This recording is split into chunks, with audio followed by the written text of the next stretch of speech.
warahmatullahi wabarakatuh. Waalaikumsalam warahmatullahi wabarakatuh. Ya, sebelumnya saya ucapkan terima kasih ya kepada Kang Anda Bekti selaku Ketua Umum Abu Salim, Komisariat Abu Salim, dan saya juga ucapkan terima kasih kepada teman-teman semuanya yang sudah meluangkan waktu untuk login lah ke Google Gmail ini. Nah, sebelum ke materi langsung ya, saya mau minta izin dulu nih. Semisal saya dalam menyampaikan itu ada sedikit kesalahan apa gimana, sekaligus untuk tolong dibenarkan lah, dan saya juga minta izin buat nyampaikan materi ini menggunakan papan tulis, nggak masalah ya. Gimana? Ini kok mic-nya belum ada dibuka semua ya?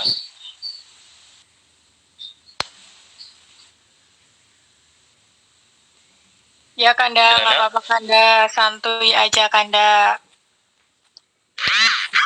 Iya ya, semuanya dibuka. Oke.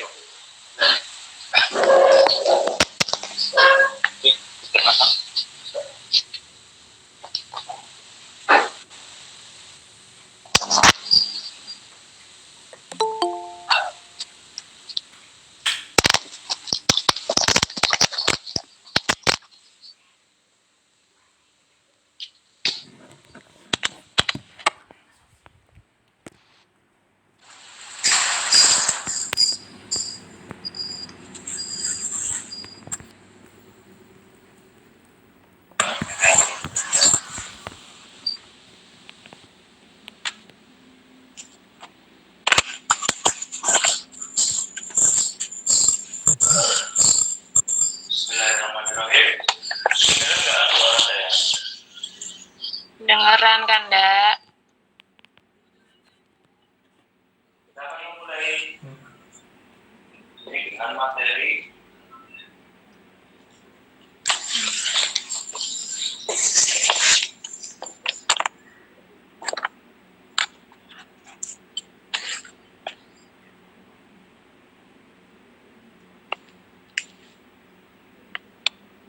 nilai-nilai kepercayaan.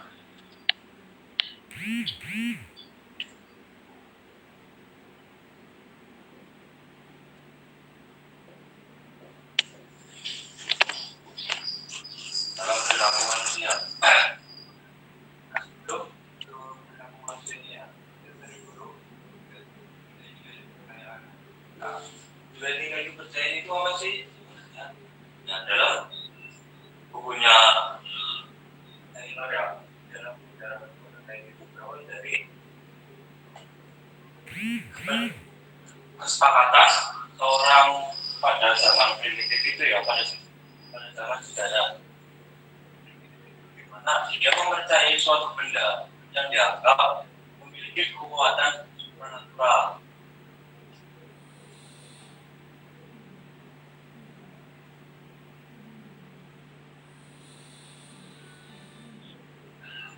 Setelah itu ya, sebelum untuk menjadi sebuah kepercayaan berawal dari sebuah keyakinan. Kita misal meyakini suatu benda, nah itu bisa memberikan kita kekuatan, mengabulkan keinginan kita. Kepercayaan menurut Taylor. Nah, sedangkan dalam bukunya Fraser itu kan masih dalam jalur Taylor lah, anak didiknya Taylor, di mana dia mengembangkan teori gurunya dari sebuah kekuatan, dari sebuah benda yang dimana bisa memberikan kekuatan supernatural. Oleh Fraser dikembangkan menjadi kayak misal benda itu ataupun makhluk hidup apapun itu bisa memberikan kekuatan dan keagungan.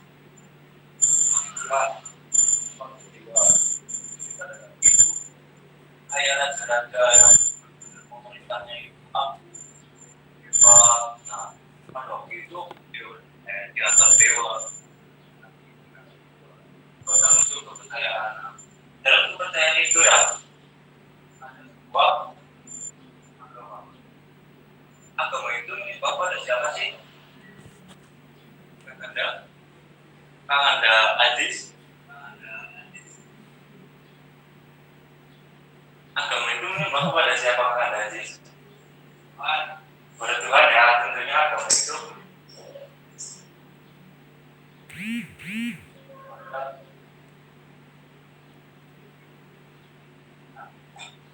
sedangkan agama itu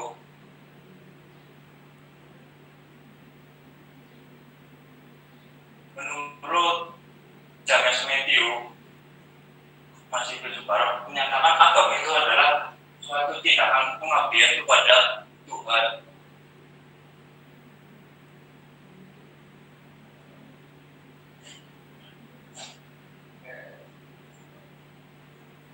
Dan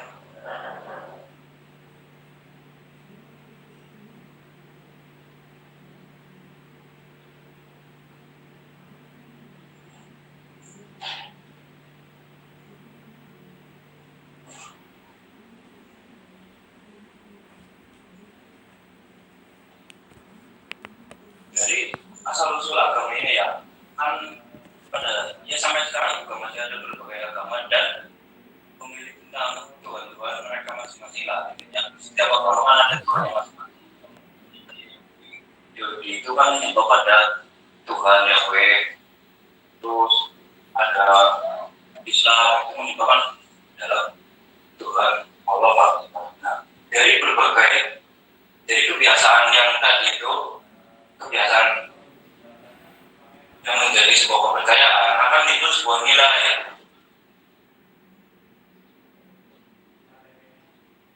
Nah, nilai-nilai itu berasal dari mana sih?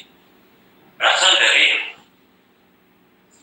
kesepakatan setiap individu lah. Yang pertama awalnya kayak gini, saya menyepakati ini saya bertanya kepada beliau itu. Nah, setelah lama kemudian karena di waktu dan aku kayak akan diamalkan setiap hari akan menjadi sebuah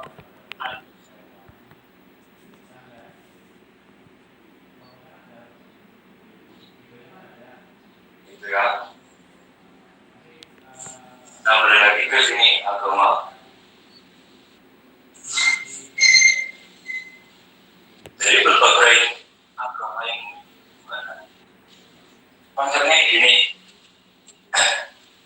semisal semuanya benar, semisal satu salah, satu benar, kan ada bukti,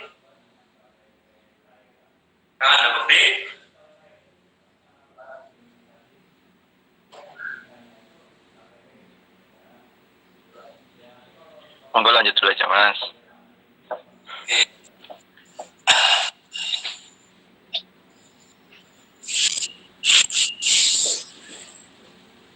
Nah, dari berbagai ketuhanan itulah agama kan ada juga agama Tuhan beda-beda. Nah, dari berbagai agama itu, siapa sih yang agamanya itu benar-benar kebenarannya mutlak? Nah, kita tarik kuncinya dulu. Bahwasanya agama yang benar-benar kebenarannya mutlak itu Tuhan. Dalam agama apapun itu, yang memiliki Tuhan itu siapa sih? Siapa Kakanda Aziz?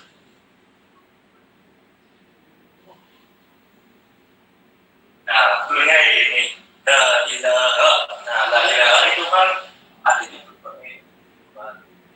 Tidak ada Tuhan, berawal dari tidak ada Tuhan dan illallah, tidak ada Tuhan selain Allah. Dan dalam agama nasi yang menyembah Tuhannya itu satu, tentunya Islam.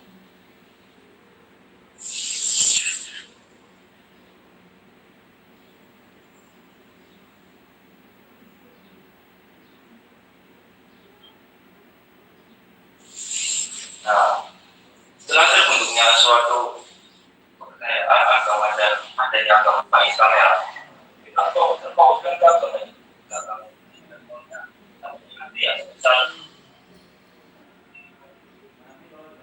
konsep berbagai agama dengan dalam perilaku manusia itu takutnya kan mengalami kita sebagai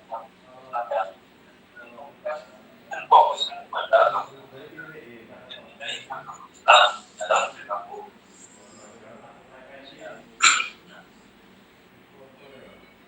Perilaku manusia itu apa sih?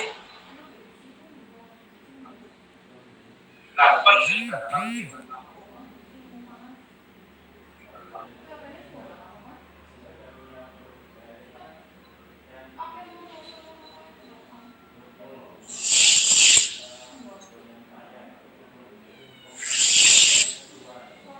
Kebiasaan dari tingkah laku dan kebiasaan manusia itu bisa saja disebabkan oleh pengaturan buat agama. Karena kan konsep agama itu mengadili dan mengatur, gitu ya. Nah, sedangkan misal kita hanya terfokuskan dalam satu individu manusia, sedangkan manusia itu hakikatnya makhluk sosial. Berdasarkan kita.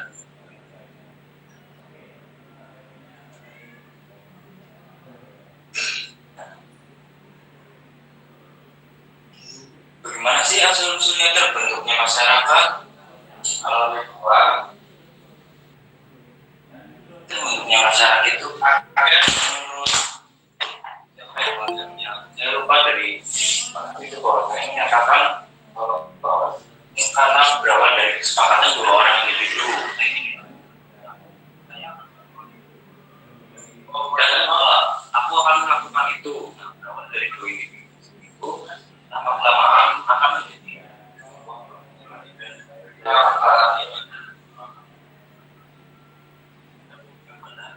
apa sih?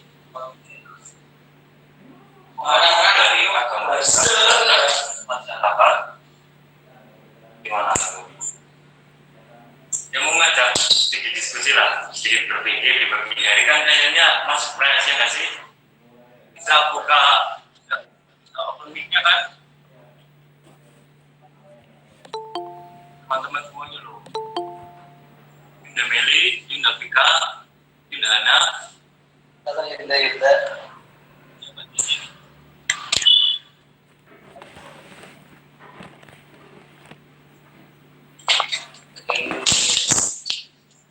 Halo, teman-teman semuanya buka mic dong. Ya Kanda, maaf sebelumnya suaranya tadi nggak terlalu jelas gitu, karena mungkin karena kejauhan.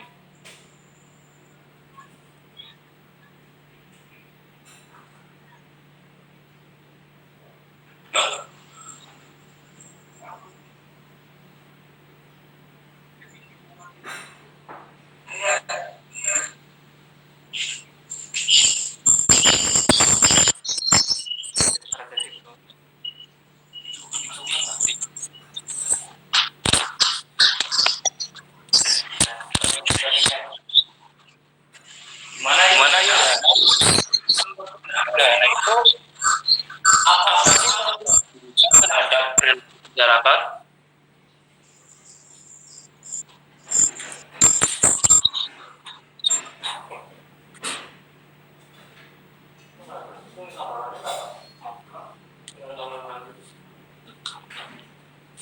Cek.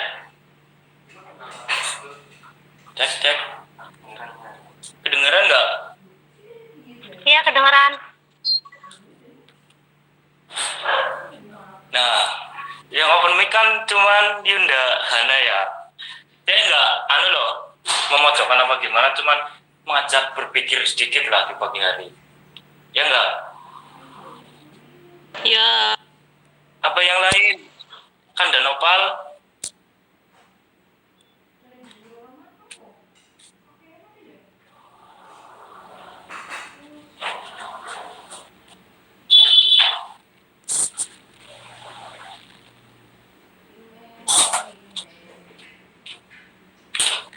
Yunda kan enggak?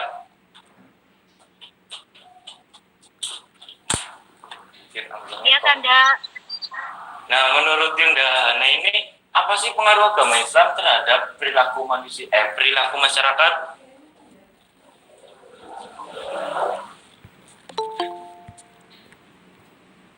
Nah, sedangkan agama itu di suatu apa ya? Suatu hal yang bisa dikatakan mengatur tingkah laku setiap individu loh yang beragama Islam, yang beragama. Nah, berarti bagaimana sih perilaku agama terhadap masyarakat? Nah, dalam agama Islam kan sudah dijelaskan bahwasannya koridor-koridor yang jelas tentang agama Islam itu terhadap perilaku manusia itu kan udah jelas. Kita harus melakukan kewajiban-kewajiban apapun yang sudah diterapkan dalam agama Islam. Nah, sedangkan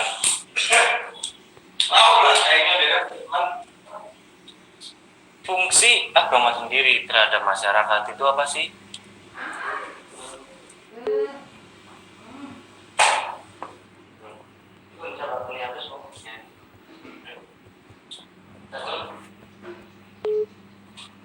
Nah, fungsi agama terhadap masyarakat itu, ya fungsi agama yang pertama itu kan motivator.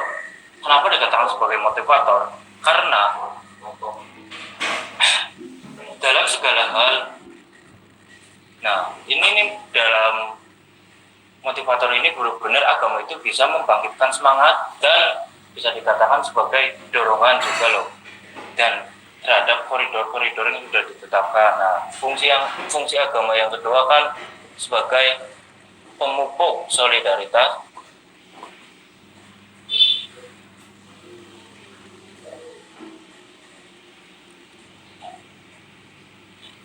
Pemupuk solidaritas ya. Kenapa bisa dikatakan sebagai pemupuk solidaritas? Karena agama itu kan, solidaritas itu kan bukan hanya satu individu ke diri kita sendiri ya, tapi kepada individu lainnya. Nah, kayak gini loh konsepnya. Mengapa dikatakan sebagai pemupuk solidaritas? Karena kita yang sesama memiliki satu kepercayaan, lama-kelamaan kan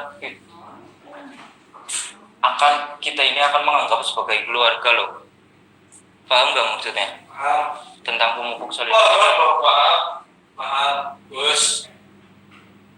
Oke, saya anggap paham aja lah. Nah, terus yang kedua,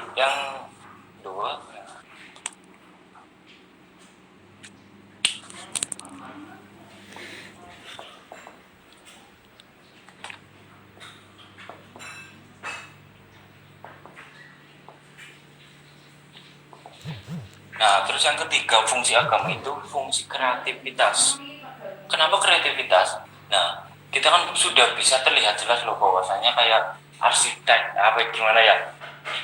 Kayak desain-desain sebuah pakaian. Nah, semisal tidak adanya agama Islam contohnya lah. Kita kan berpakaian bisa semena-mena, bisa nggak berpakaian juga. Kenapa?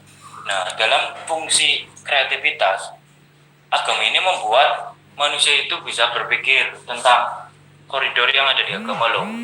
Jadi, kayak contohnya masjid saja loh. Kan sekarang, contoh, ya dalam agama Islam lah, masjid kan berbagai jenis lah bentuknya. Nah, ada yang bisa dikatakan keren banget, ada yang ya pas-pasan. Nah, itu yang dikatakan sebagai fungsi kreativitas. Nah, misal dalam konsep berpakaian ya, contohnya wanita loh.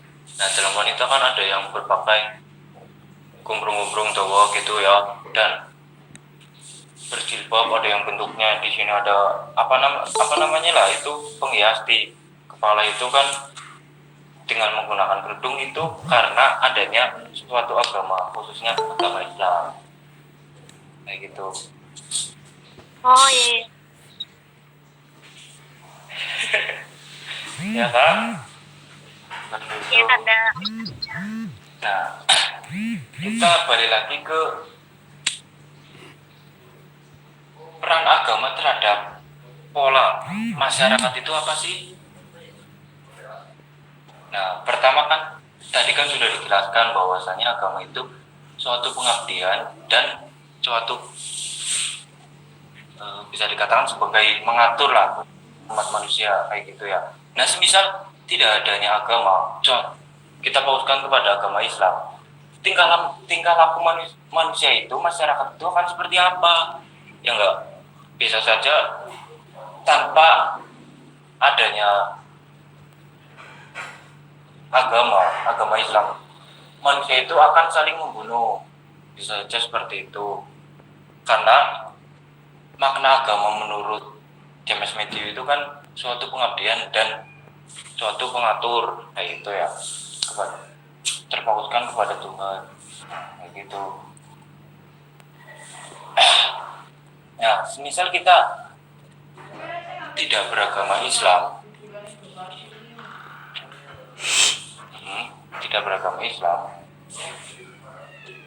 terkait koridor yang sudah ditetapkan dalam agama Islam pun tentunya akan hilang. Jadi perilaku manusia itu akan bebas tanpa adanya suatu batasan, tanpa adanya suatu, ya pokoknya dia itu bisa sangat berbuat semaunya loh. Maksud nggak? Yunda, Kanda.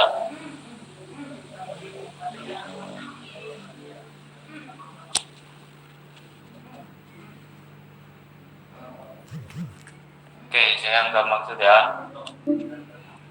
Nah, itu salah satu dari pengaruh agama, khususnya dalam agama Islam terhadap masyarakat, yaitu untuk mengatur dan sebagai suatu konsep di mana semisal kita menyerah kan ya, kita akan tentunya akan teringat kepada Allah. Kita akan berdoa untuk meminta suatu keinginan. Itu fungsi agama. Peran agama. Setelah itu agama sudah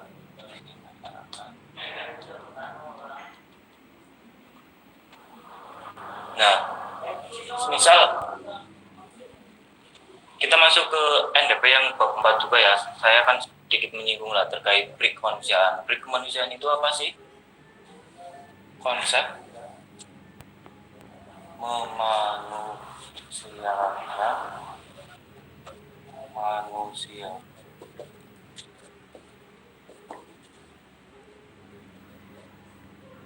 Nah, kayak gitu. Di mana sebuah agama itu juga menerangkan tentang memanusiakan manusia. Paham gak maksudnya memanusiakan manusia?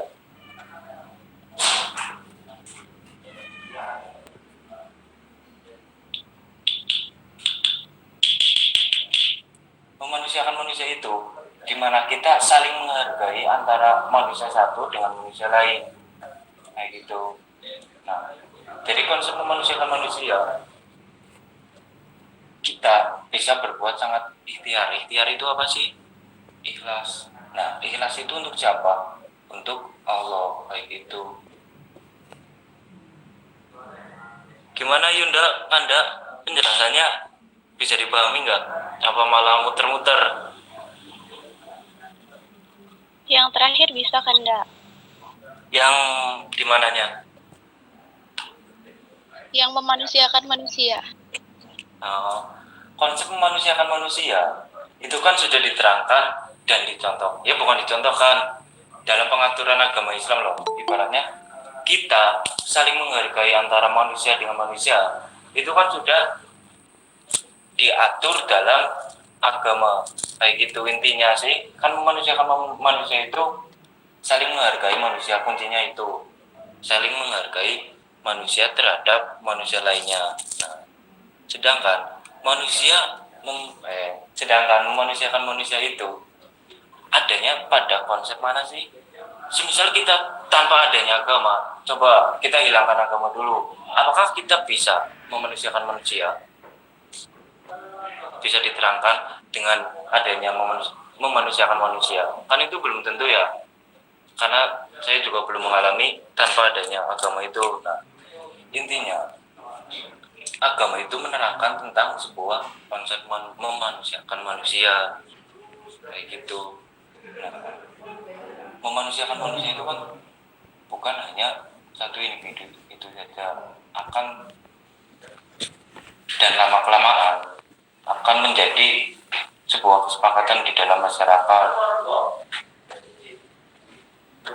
Ibaratnya kayak gini loh, sebuah masyarakat kan misal kita mencontohkan saya menghargai manusia itu, dan manusia itu bisa melakukannya kepada siapapun. Nah, lama kelamaan itu kan dalam sebuah masyarakat akan saling menghargai. Itu kan berawal dari sebuah konsep agama. Paham nggak Yunda Novita? Yun? Iya, siap. Paham. Lumayan. Serius? Iya, serius. Tapi juga pada kenyataannya ya, sekarang Ya. kan berawal dari konsep agama itu menimbulkan yang tadi menimbulkan memanusiakan manusia. Tetapi seiring berkembangnya zaman juga, konsep memanusiakan manusia juga semakin memudar kayak gitu loh. Ya nggak sih, Kanda? Gimana? Sorry, nggak denger tadi. Intinya yang terakhir aja. Poin yang Iya. terakhir. Intinya ya, memanusiakan manusia kan berawal dari konsep agama. Tetapi seiring perkembangannya zaman peradaban sekarang juga memanusiakan manusia semakin memudar. Oh, Kalau semakin mudah ya. iya loh, jadi Menurutku itu ya. kayak Ya. kasus-kasus kemanusiaan terus sekarang malah semakin banyak kayak gitu loh, yang harusnya semakin lama semakin paham dan semakin bisa dipraktekkan memanusiakan manusia itu malah semakin memudar kayak gitu rasa itu. Oh iya. Tapi menurutku ya kita juga bisa melihat kondisi agama sekarang ini loh. Seperti apa sih? Kenapa bisa menjadikan tentang menghargai manusia ini itu bisa memudar? Balik lagi ke diri kita masing-masing loh. Kita kan beragama Islam. Apakah kita benar-benar memegang adanya agama Islam itu? Seperti itu kan jadinya? Ya enggak, Iya, Yunda? bener banget kayak gitu. Itu berarti intinya misal menurutku sih ya, dari pernyataan Yunda Novita ini mungkin karena terkait keagamaannya itu setiap Hindu masing-masing itu kan mulai menurun, jadinya antara konsep-konsep yang ada dalam agama pun mulai berkurang kayak gitu. Ya enggak Yunda Novita? Iya, kayak gitu juga sih. Soalnya emang ya realitasnya sekarang banyak yang pinter agama tapi hanya sekedar pinter, tapi yang mempraktekkan juga ya semakin langka gitu lah. Kalau aku sih lihatnya kayak gitu. Mungkin dari teman-teman yang lain punya sudut pandang yang berbeda, ya mending kita diskusiin bareng-bareng aja mumpung lagi ada forumnya. Diskusi santuy, ya enggak? Ya. Iya, benar kayak gitu.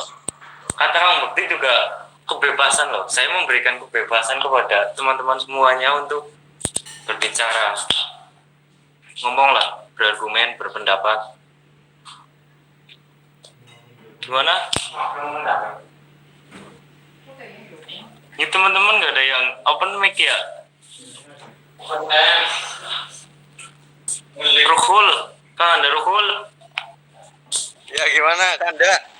Gimana pendapat Kang Anda Ruhul terkait agama Islam khususnya lah? Bisa sekarang kan menurut dalam pendapatnya Yunda Novita bahwasanya tentang menghargai manusia itu sudah sedikit luntur lah, bisa dikatakan. Itu disebabkan karena apa sih? Menurut Kanda Ruhul itu disebabkan karena apa, Kanda Ruhul? Ya betul yang didiskusikan tadi ya, Kanda sama Novita. Ya, Cuman gini, kalau memang agama menjadi tolak ukur menjadikan kita memanusiakan manusia, gimana kalau ketika pada saat dulu mungkin ya. kita tidak mempunyai agama, gimana cara kita memanusiakan manusia? Pasti kan di situ masih ada manusia dengan memanusiakan manusia gitu loh. terkait pendapat Anda? Kalau gitu. terkait dulu ya sebelum adanya agama itu kan kembali lagi ke kepercayaan. Loh. Kepercayaan di mana dalam NDP dasar-dasar kepercayaan bab 1 kepercayaan dalam manusia itu pada dasarnya semuanya memiliki kepercayaan. Nah, semisal terkait dulu belum adanya agama itu ya gimana ya kita bisa kita bisa memanusiakan manusia dengan adanya kepercayaan itu loh. Nah itu kan pada zaman dulu itu kepercayaannya kepada suatu benda. Nah semisal kita mempercayai benda itu, nah itu kan memiliki suatu kekuatan, dan dimana semisal kita menyakiti orang lain ada kekuatan jahat yang bisa menjadikan kita mati ataupun terbunuh ataupun memala ataupun Allah gitu. Nah itu dalam konsep sebelum agama menurutku sih seperti itu. Oh ya. Gimana kan Darul? Ayolah yang lain berpendapat lah. Ya, sedikit menanggapi tentang yang tadi agama Islam memanusiakan manusia. Ini dari pandangan saya aja ya. Ya, nggak apa-apa. Kalau dilihat di sekarang ini, itu justru banyak dari orang yang mempunyai agama Islam yang enggak mengamalkan memanusiakan manusia. Contohnya ketika mereka itu terlalu fanatik kepada golongannya. Kan kita kan agama Islam kan ada berbagai golongan. Nah, ketika ada yang fanatik terhadap golongannya, mesti ada yang nggak suka ke golongan lain, terus kalau nggak benci atau bahkan ada yang fitnah kayak gitu. Oh ya. Seperti itu. Nah, menurutku ya terkait agama itu semuanya itu mengajarkan hal baik loh. Nah, semisal setiap golongan ataupun agama itu saling menyakiti, saling apa ya, menurutku itu belum benar-benar umat beragama seperti itu.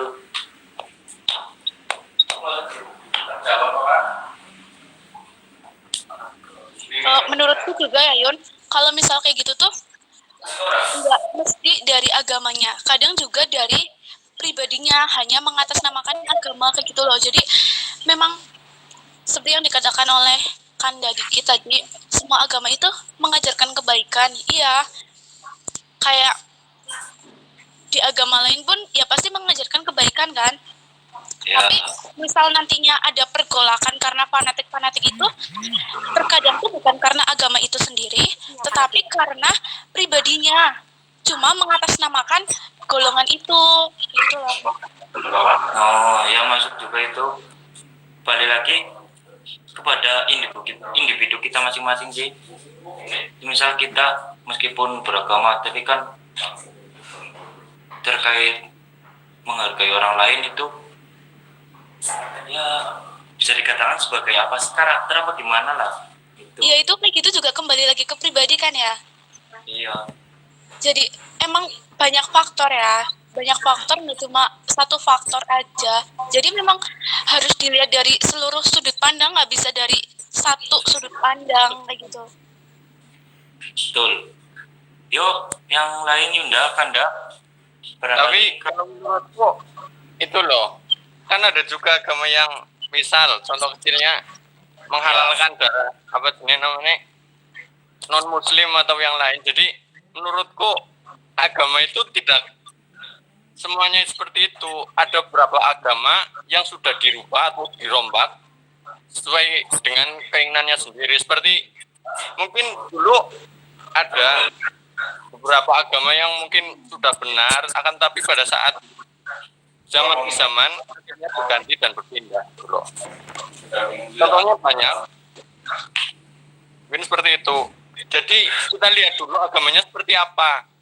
Agamanya apa dulu. Kalau memang ada beberapa agama yang baik, memang semua berawal dari kebaikan semua agama, tapi digerus dengan zaman, ada yang mengganti atau kelompok golongan yang ingin merubah gitu loh. Pasti ada lah, mau dicari kalau ingin pastinya. Ya betul. Belum, Anda Ruhul sebelum mengklaim bahwasannya agama seperti itu ya, Anda Ruhul itu udah tahu belum makna agama itu sebagai apa? Tentunya kan sebagai hal yang mengatur, seperti itu loh.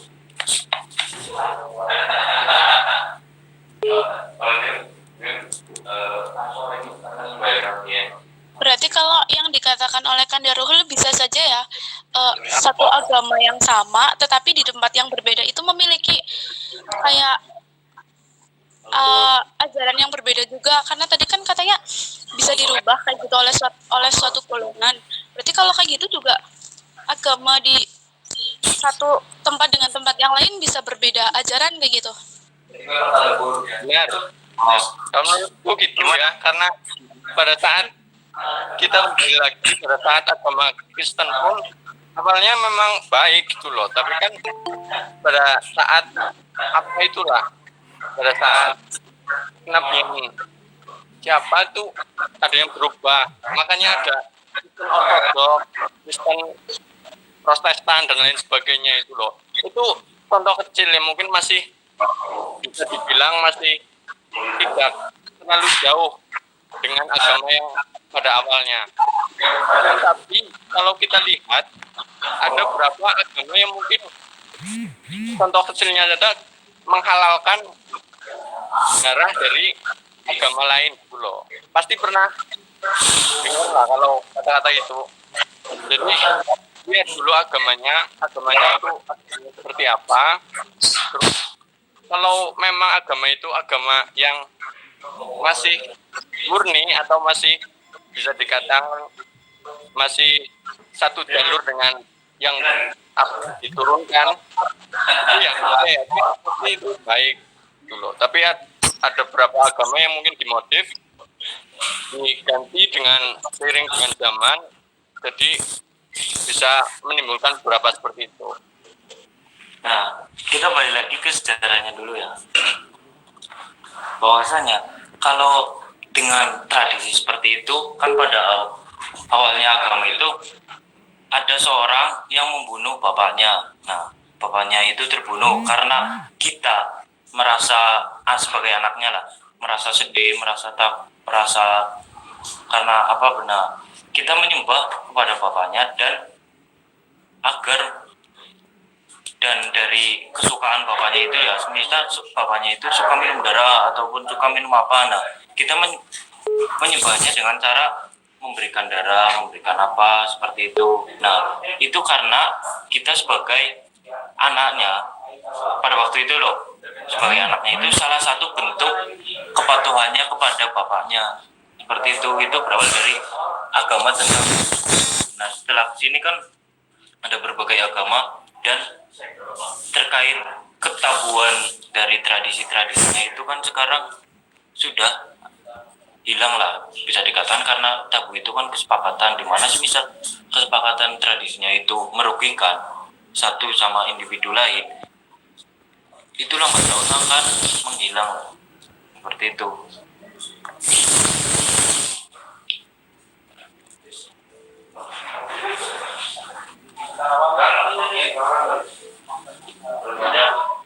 Gimana kan Darul? Yang kan Darul? Ya, gimana? Gimana tadi yang katanya meminum darah itu?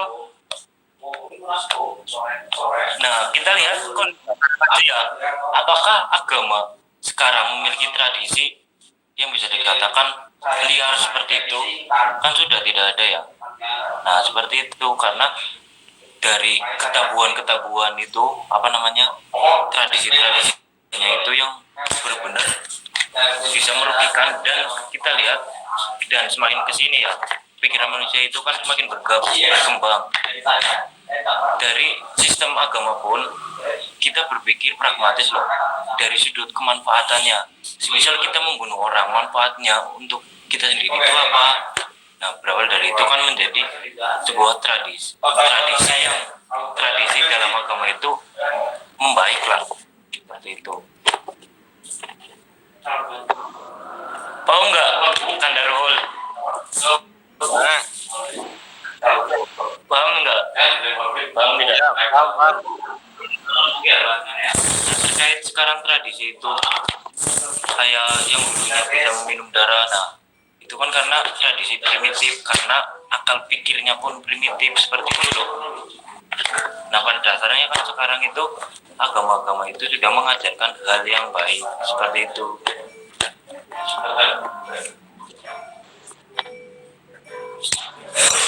Ya, yang lain barangkali mau berpendapat.